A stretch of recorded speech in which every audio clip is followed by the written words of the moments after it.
Hello, and you're listening to the Tiny Vet podcast with me, Dr. Nicole Su, currently slightly unwell, and my partner.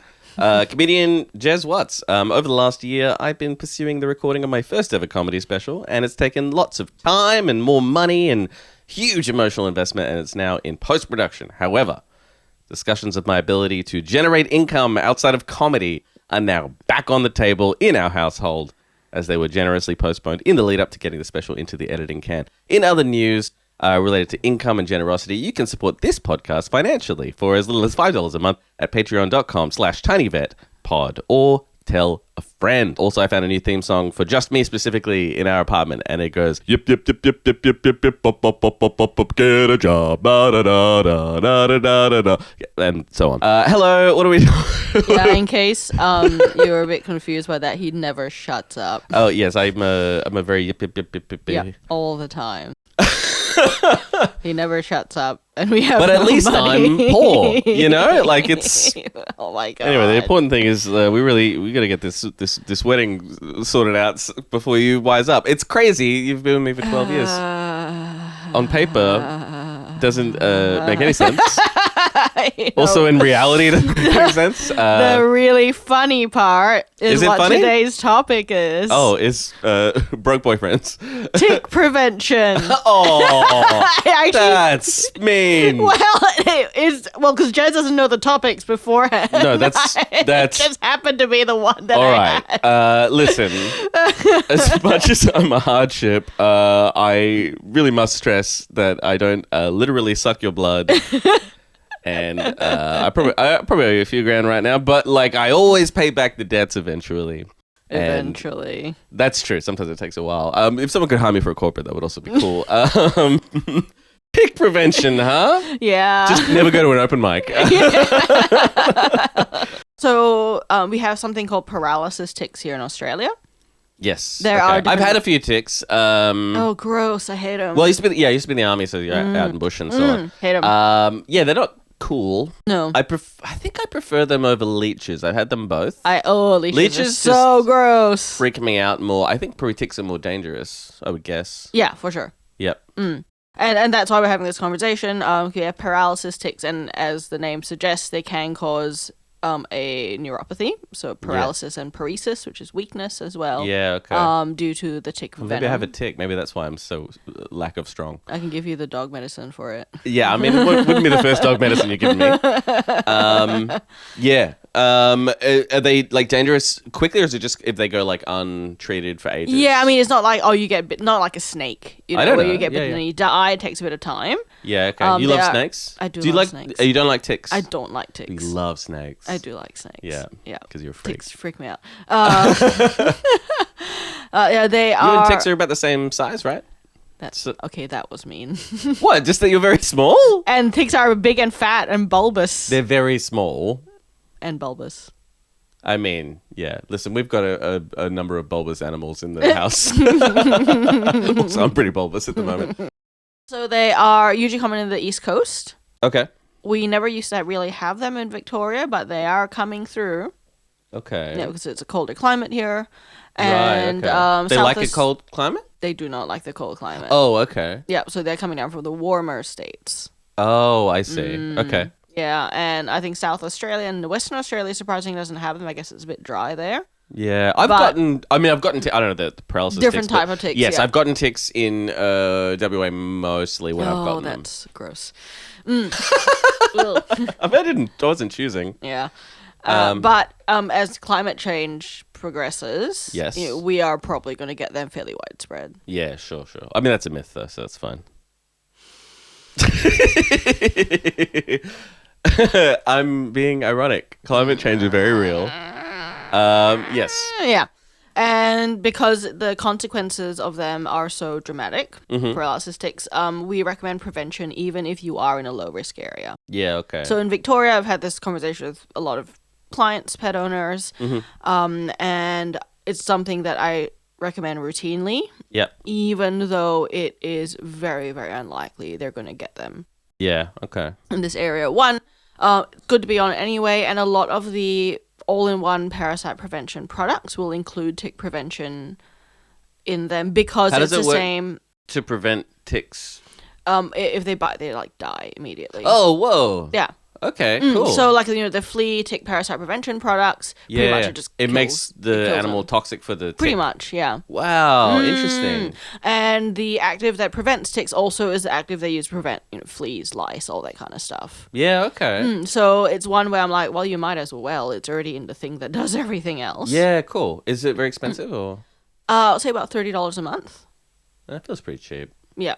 Well, overall. Especially because... I mean, obviously any monthly commitment is hard sometimes, but that feels pretty good, right? Well, especially because the cost of treating tick paralysis can run into the tens of thousands of dollars, particularly if they have to go on a ventilator because their diaphragm, their breathing muscles have been paralyzed. Yeah, it's weird that you're like smiling and laughing as you just say that, but...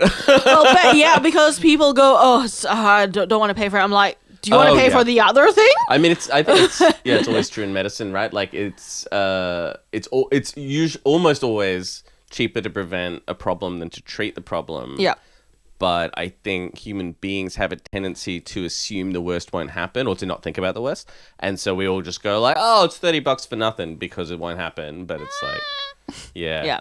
Okay. And I have colleagues up in the Sydney areas, the more northern Sydney areas, that definitely deal with these all the time. And do these like the paralysis ticks, they exist in other countries as well, I assume? I am not sure. Oh, actually, but other countries they have similar types of ticks. So the US, the ones that carry Lyme disease and stuff. So there's other, I guess, tick-borne diseases in other countries that's still and this relevant. This medication still prevents those things also. Yeah, cool. The other reason that people go, oh, well, there's side effects for the tick medication. Like, yeah, there's side effects for every medication. What are the side effects? So neurological episodes, like seizures and stuff that. Yeah, but then again, I'm going, but weigh the risk of your dog developing seizures from this product. Yeah. As opposed to the risk of your dog dying or having an ICU stay from tick paralysis. What's the, percentage chance? Like, what's the risk? It's pretty low. It's less than 1%. Okay. And like personally, and all the vets that I personally know, I've never heard of it happening to any one of them. Okay. So I've never had a colleague or anything go, oh yeah, we actually did have an adverse reaction. Oh, so it's probably substantially lower than 1% then, because you've dealt with a lot of animals and. If you pull my colleagues, my 1% university is literally friends, 1 in 100. You've dealt with way more than 100. So. Oh yeah. Yeah. And that's the thing, right? Let's say they do get that adverse effect. They have a minor seizure. We just don't use that particular active again. Yeah, okay. This is like an alternative or whatever. Yeah, for sure. Yeah. So I don't think that's a good excuse at this point. Yeah, okay. And the other thing is if they do, in fact, develop some sort of paresis paralysis thing. What's paresis? Weakness. Yep. Then if they're already on tick prevention, then we can shuffle that lower down on the differential list. Yeah, okay. So I did have an elderly dog come in, and he had, in fact, traveled north. Yeah. And he wasn't on tick prevention, and he had this weakness that was, starting in his back legs. Yeah. And just because of the travel history, even though I didn't find any ticks on him, I have to include this in differential. Is this a situation where, like, once the tick is removed, the problem would be removed, or they bring a disease kind of thing? They cause the disease, and then once you remove the tick, actually it still has the problem. It still has a problem, because I think the toxin still hangs around. Yeah, okay. Yeah, and then you have to support the animal until they are able to clear the toxin. Yeah, and then how long does that kind of thing generally take? Depends on the amount of toxin they've received. So an animal that has had 10 ticks on them is going to be harder to manage than an animal that's been bitten by one. Okay. There's probably different numbers or levels of venom in each tick as well. So it's pretty variable. Size of the tick or whatever, and then how long the tick's been. Exactly, how long it's been attached to them. And these are questions we can't always get the answer to. Yeah, sure. That makes sense, yeah.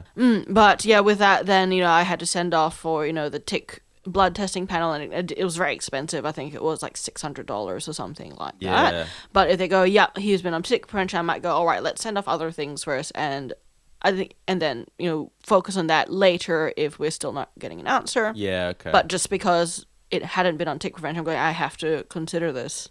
Yeah, so being on tick prevention also makes for a quicker result, like if something does go wrong with the animal. Yeah, for sure. Right? Because you bring it in, you're like, okay, great, we can discount that. Or like it's very unlikely that it's that. Exactly. Yeah. So it has a benefit beyond specifically preventing ticks. For sure. In that, actually, when there is a problem, now it's going to be easier to solve. That's actually a really... Yeah, that's a strong... I think they're very good points. I mean, yes, of course you would think that. But they're points you're making. But yeah, no, that's cool. It's the same thing. So another thing we don't have very high prevalence for in Victoria is heartworm. Yes. I think almost never get heartworm here. Oh, by the way, speaking of worms, just very quickly, I got a message from our old friend Roy Machel. Oh, how is worms? He's had worms. I don't know if we've ever talked about it on this podcast, but he's had worms a bunch of times. We've talked about it on my early podcast as a comedian.